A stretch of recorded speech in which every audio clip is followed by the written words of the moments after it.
Namaste, Jai Bharat. For a long time, this question had been disturbing many of us. Um, in early childhood, during school days, people used to say that Bharat do not have a written history. And this, in the schools, people used to tell, and we rarely understood what is meant by not having written history, and things like that. It's only much later we come across the phenomenon of historiography, writing history, and therein subsequently we found out the fetishisms and anachronisms and built-in intellectual legitimization of spurious thinking in the story of historiography. That and all we come to know after putting up really age. But then today I hear many people say the history of Bharat are presented not just in written form but in three-dimensional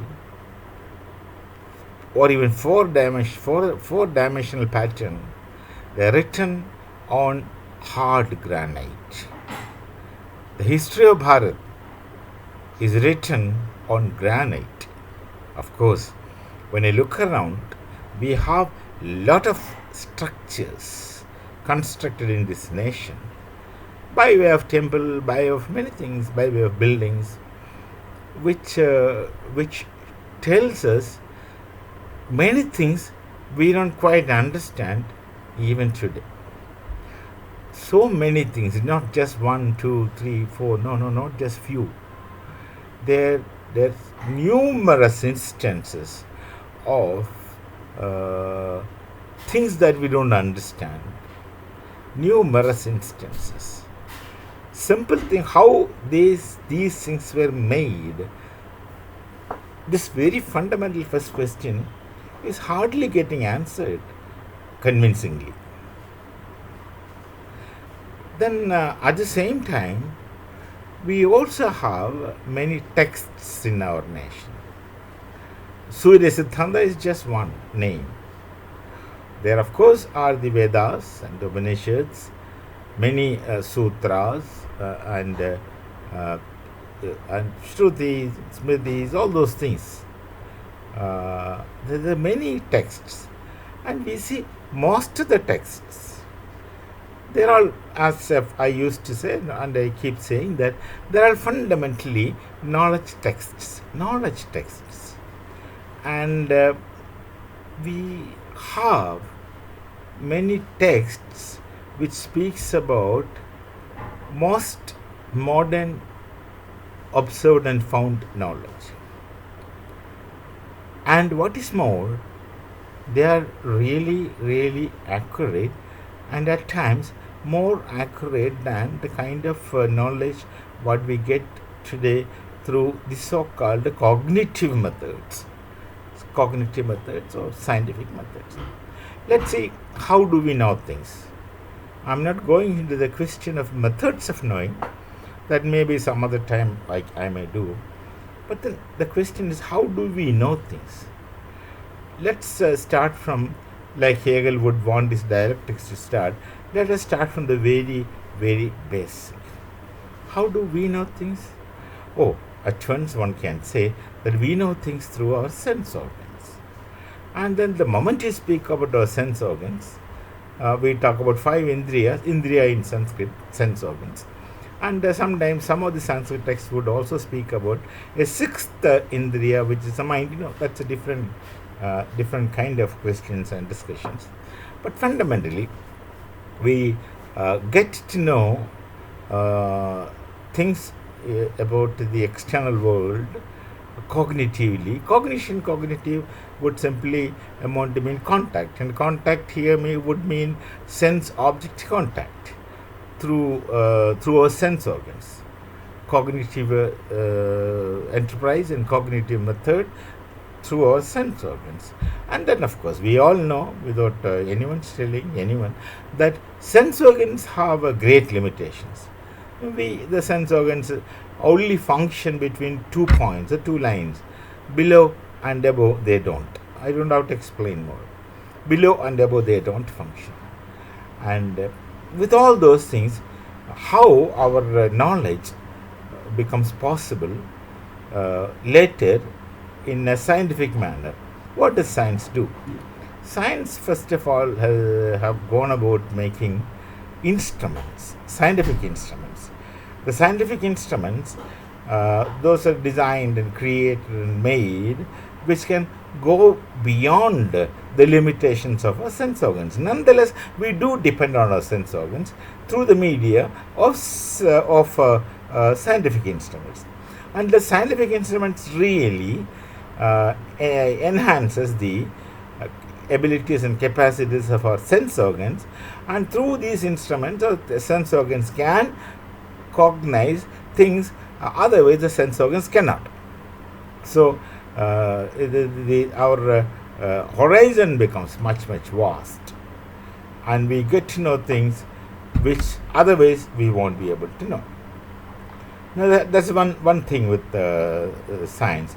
It first of all created such wonderful and magnificent instruments of science which had really liberated the human sense organs from its limitations.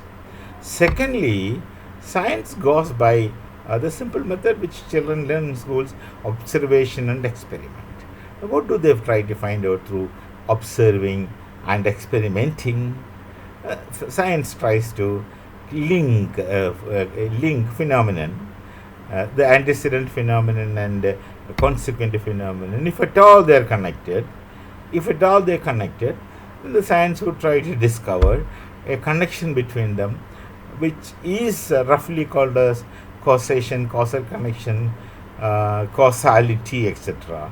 So, on the basis of this causal connection, science can make laws, theories, laws, etc., etc., and then we can proceed with this knowledge. We can produce into the unknown. We can proceed into the unknown, go deeper into the unknown, and find new knowledge. And these things are very clear, and everyone understand this fairly these days. Now, let me come back to the question where I started from. The ancient Bharati knowledge tradition. We have texts. Let me begin with texts, and then of course I'd go with the history and knowledge presented on granite, on rocks. We have texts which speaks about scientific knowledge accurately, and many times more accurately than what later cognitive sciences could decipher. Take the text, the name of a text I just mentioned, Surya Siddhanta or Aryabhatiyam, or many such books other than the basic Vedas, Upanishads, etc. There are many other books. There is this Charaka Samhita, Sushruta Samhita, lots and lots of such texts. Lots of such texts. And how these things would be made possible? How was it possible? On the one hand, we have texts available to us which are fairly accurate, and on the other hand, we have science producing that knowledge through the method of cognition, cognitive method, which would suggest that these knowledge presented in this text are fairly accurate, sometimes more accurate. Let me not. Now the question shall be, how was it possible? There is a very reductionistic explanation given by some people. Not, I don't think very seriously they do it. Not so seriously. They say all this knowledge, what you find in Bharat, are produced by your gods and goddesses who are none other than aliens. There are a lot of stories, and these, of course, all these things are very reductionistic and fantastic, fantastic in the sense fantasizing, fantastic way of putting things. They're all creation of aliens, people from outside, outer space, etc., etc. It's okay. Let it remain. Let it remain. So long as we don't know anything about it. So that's one. The second thing, we go into the knowledge tradition itself, the Vedavanishadic knowledge tradition, which is the Bharati knowledge tradition itself, to find out how this knowledge was possible, and we have answers. On the one hand, they are the texts. On the other hand, we have history on the knowledge presented in 3 dimensions. There are all wonders. Which example I should pick up? I am confused. Let me talk about the temple in Aora, Kailasnath temple, which is not really very far from where I stay. Now, it's an amazing kind of thing when you look into it. The temple is carved out of a single rock, mighty rock, dug into the rock. And fine, how they have done it, I don't know. And no present day science is able to explain how they have done it with all the built-in intricacies. The built-in intricacies are that all the carved out stone remains are supposed to be present somewhere nearby. Nothing is present. Somebody imagines that they have turned the carved out things, or the method of carving was to smoke it out, make the granite evaporate. I don't know. It's a very wild and wide kind of thought. We don't know. But the structure is there. The temple is standing, Kailasnath, the temple is standing in Aora, which the great Aurangzeb tried his best to break, and he failed beautifully. He failed with so many soldiers he sent, so much time he spent to get this temple broken, but he could not succeed. Now there are so many such temple structures. Chenna Keshava in Karnataka, if I am not wrong, and Brihadeshwara, so many temples, which is simply not amazing is too small a word, simply bewildering. You don't understand how things were made, what kind of method, technology they must have used. I am unable to say that because the examples in front of me are in multitude. See, there is an abundance of example, and it really makes it impossible to discuss them, giving some kind of justification to the example present to us. How they have carved out chains of the granite and made them hang, and so many things. Sometimes they bring out music, all the 7 notes from the steps of a temple. So what must have been the method? That is what is my objective right now. What must have been the method through which they have obtained this knowledge? There's no way other than agreeing to the philosophy of yoga. Yoga is an established darshana of Bharat. In English they call philosophy, whereas philosophy is not darshana. That had been my position always. The yoga philosophy, it's an established system, and yoga of course pre-existed the presently known author of Yoga Sutra, who is Maharishi Patanjali. Like most of the ancient texts in Bharat, they were not written by the people concerned. Here Maharishi Patanjali, they have only composed the pre-existing knowledge. The knowledge used to exist in ancient Bharat in through 2 forms, that is Shruti, Smriti, tradition. Orally existed, and people used to by heart it, and used to transmit it to the deserving minds subsequently, and the process was going on.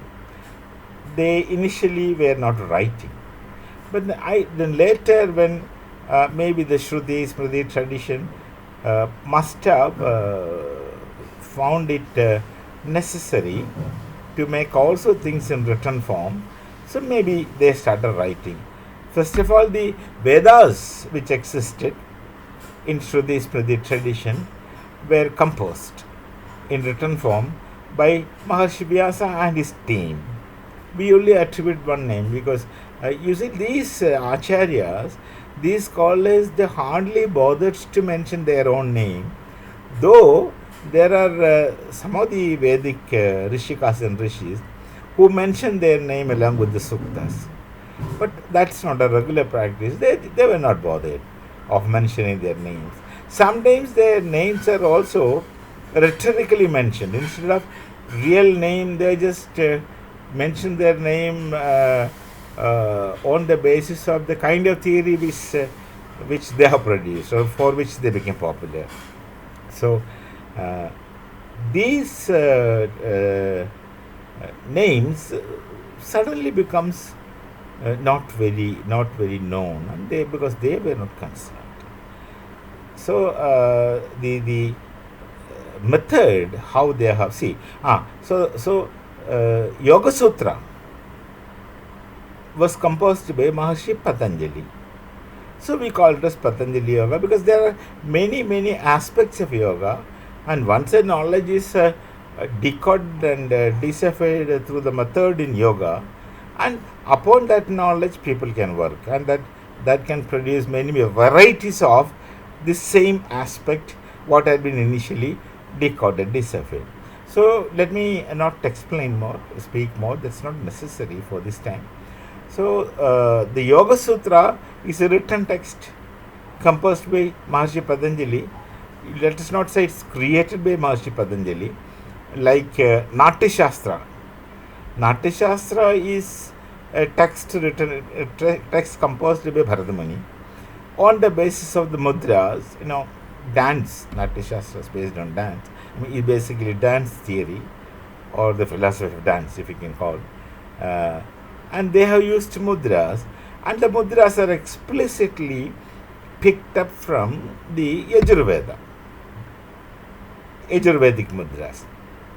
That will take me to a different branch, so let me not go.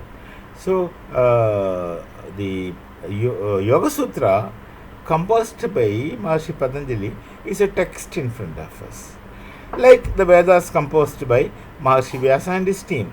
Here Maharshi Patanjali and his team. So his team is always implied. There is tremendous teamwork and a tremendous scholarly teamwork. So given this Yoga Sutra, there is a stage in yoga called as Yogaj, or when people pronounce it in English, I also hate people calling it as Yogaja. They put an A. And what is Yogaja? Yogaja is the ability to know things without employing the sense organs. Let me simply call it as trans-sensory perception. That is perceiving things, not through sense organs, like in the cognitive method. Now suppose you have to accept Yogaja as a phenomenal reality, because if you don't accept Yogaja as a method of knowing, then you would not be able to explain both the granite presented three-dimensional knowledge as well as the textual knowledge present in many Sanskrit and other texts. You can't explain how these people must have brought this knowledge. So the only method of understanding how they are answering the question, how they got to know these things, is through accepting Yoga Sutra and Yoga. Yoga is, as it were, trans-sensory perception. They don't employ sense organs to perceive. And if this is possible, if you don't need your sense organs to perceive, well, you can everything. Maharshi Kanada can speak about atoms. Yes, he did speak about atoms. He can speak about electrons, protons, positrons, all those things. Yes, he did speak about it. Sushruta Maharshi can perform, Charaka and Sushruta Maharshis can perform medical surgeries. Yes, they did it. Transplantation of organs, they're supposed to have done it. And somebody can calculate the distance between, Surya Siddhanta, of course, I'm referring to, between the planets, planetary positions. They have done it. The texts are in front of us. Someone can predict about two small funny planets going in anti-clockwise direction, Rahu Ketu, which I don't know if the science comes to know it. They must have come to know it very, very late, and the theories are not very clear on it. So all these things are possible. They can speak about the phenomenal changes that's happening in sun by directly perceiving it or directly experiencing it. So this kind of yogic perception has got another name, experiential knowledge. Experiential here means it's totally different from the Humean, David Hume's expression of experience, because when David Hume speaks about experience, he is explicit about it. He speaks about sense-object contact experience, which is very scientific. But when here, in the context of yoga or yoga, you talk about experience, then it is totally different. It's directly experienced without having the media of sense organs or medium of any sense organ. So, if until you accept the yoga as a method, you won't be able to explain the realities in front of you. The three-dimensional history presented to you, the three-dimensional knowledge presented to you, and the text which speaks about things science comes to know much later. Of course. Now, one more very interesting, I'm speculating now, one more very interesting aspect I would say. See, Kama Sutra, people wrongly translate it as erotics in English, but that becomes reductionist. You don't simply translate Kama Sutra as erotics, because they are not merely physical. They are physical only very less and mental much more. Maybe about 90% or 95 or 99% at the level of mind than at the level of body. With this postulate, I will say, Kama Sutra is a text written in Bharat, and it's supposed to have been authored by a Nyaya philosopher, Maharshi Vatsyayana. Vatsyayana was a Nyaya philosopher.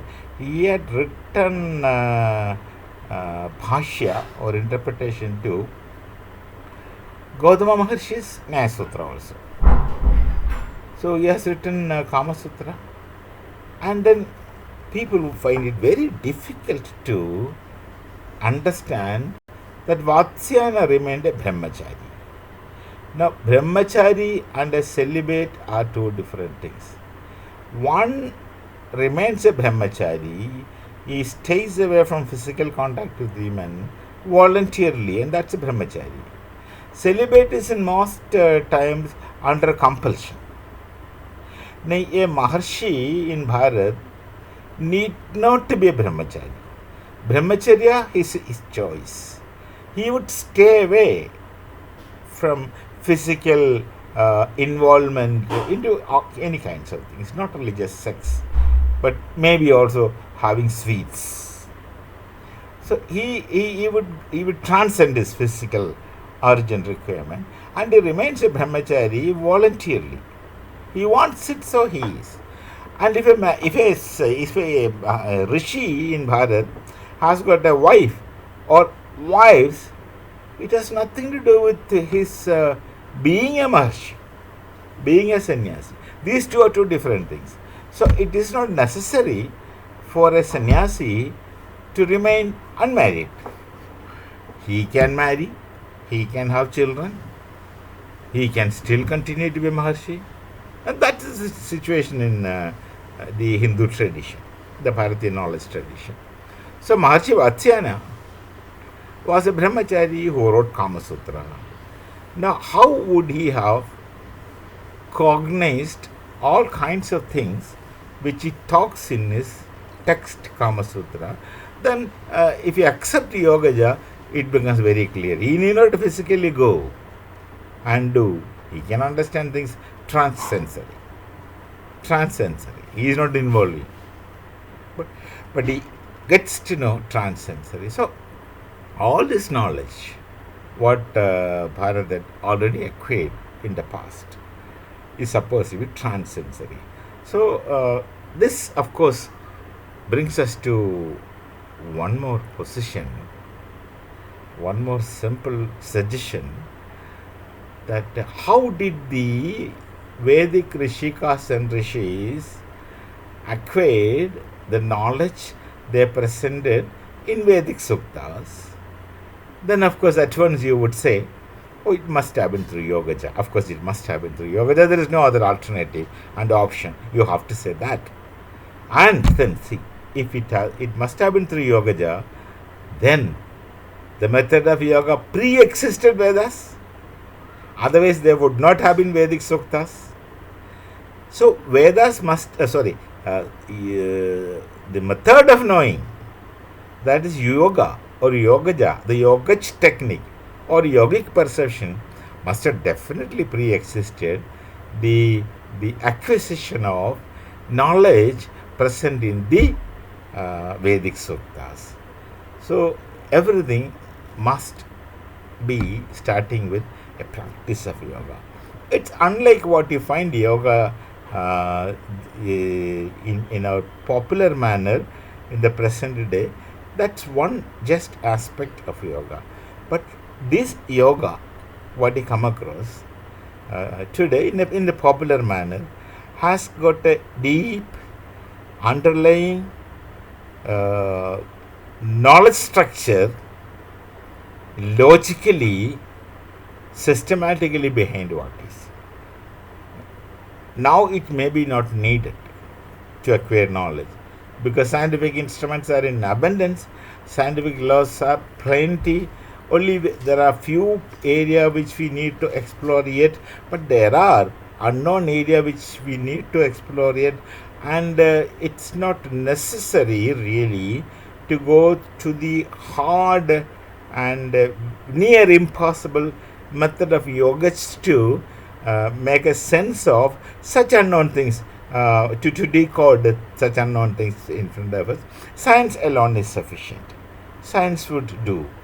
And if somebody can, of course, blend this, somebody can answer the scientific quests, who somehow happen to get the ability to yoga, and that would be great.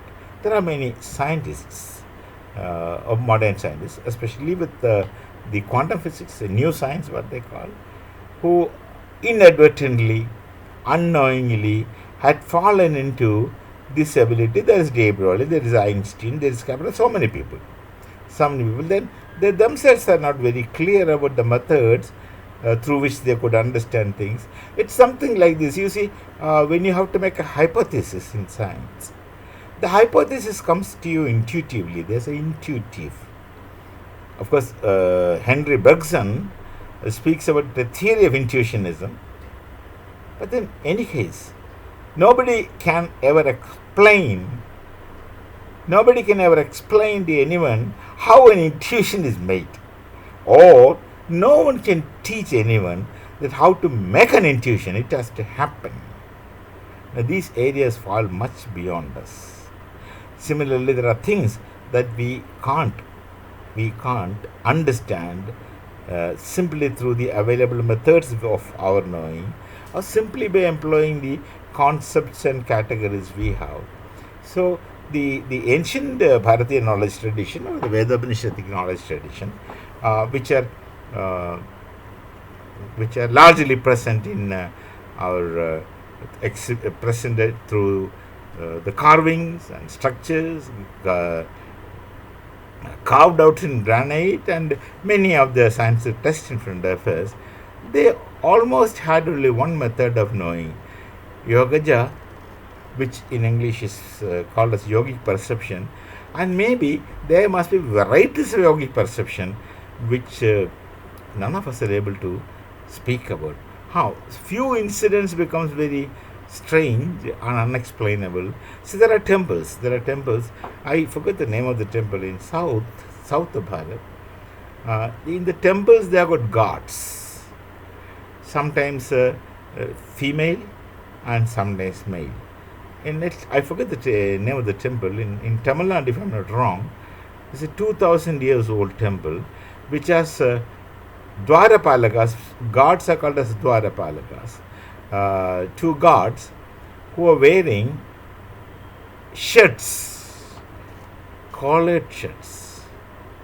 And 2,000 years ago, shirts with collar did not exist. Number one.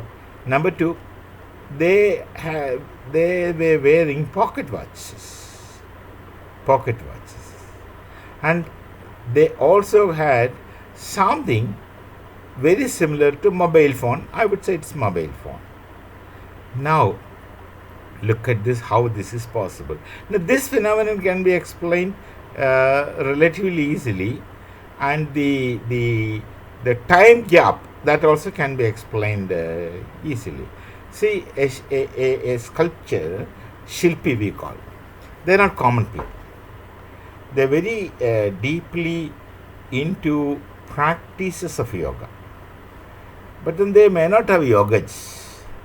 If they had the ability to yogas, instead of making sculptures, they would have gone deeper into other area of bringing knowledge. So he meditates before visualizing a structure which he has to carve out of stone. They go into meditation, dhyana we call. And in dhyana, he gets experiences of all these vivid things. He then is capable of making as a time travel forward. There are many such examples. You have guns on the walls of some temples. We have binoculars on the walls of some temple. We have ski boards. We have bicycles. All those things, thousands and thousands of years ago. So the Shilpi, the one who makes a sculpture, in his deep dhyana, travels through time, finds out many things he must have been seeing. He must have been trying to visualize what should I carve next. Then he gets many visions, and then he makes that thing. He carves them in reality on solid rock. But then the things that he see, maybe, suppose his mind is traveling into future in time, maybe not very chronological. Suddenly he must be seeing, let me not use the word seeing, suddenly he must be experiencing a pocket watch, and then some other day he may be experiencing collared shirt. Then some other time he must be experiencing something of a mobile phone, or some modern the modern instruments, regiments which people use, and different experiences he gets in his so-called time travel, sitting under meditation. Then he doesn't connect them. He doesn't have a chronology. Maybe he is capable of understanding a chronology, but then mostly they are not very interested in the chronological sequence. He is fundamentally interested in making this, transferring his vision into rocks. So that must be the reason we have bicycles on the temple walls, which are made 2000 years before. This, of course, is present in front of us. Except this kind of explanation which I am trying to provide, there is no other way to justify this. Or you should say that these are all made by aliens. That puts the whole thing into a dumper pot, saying that they are made by aliens, we have nothing to do with this. But that theory is not very unrealistic and should be inappropriate in most sensible approach. So this is the uh, method which the ancient people in Bharat must have had, methods of knowing, as contrasted with the modern method of science. And the results are in front of us, both in textual form and also in the physical form, in three-dimensional form, as carvings on hard rocks. So these wonders still remain with us. These are the wonders which we have in our nation. When anyone travels, please bear these things in your mind when you go into places. See, remember, don't forget that our ancestors are those great minds who had carved all the positions of Kama Sutra on temple walls. Temple walls. So they had an explicit purpose to do it. And again, from Kama Sutra to the Vedanta, the length and breadth of the knowledge storehouse in Bharat is amazingly impossible to comprehend. We will meet again with another video sometime tomorrow. So, till then, take care and we shall meet. Jai Bharat, Jai Shri Ram.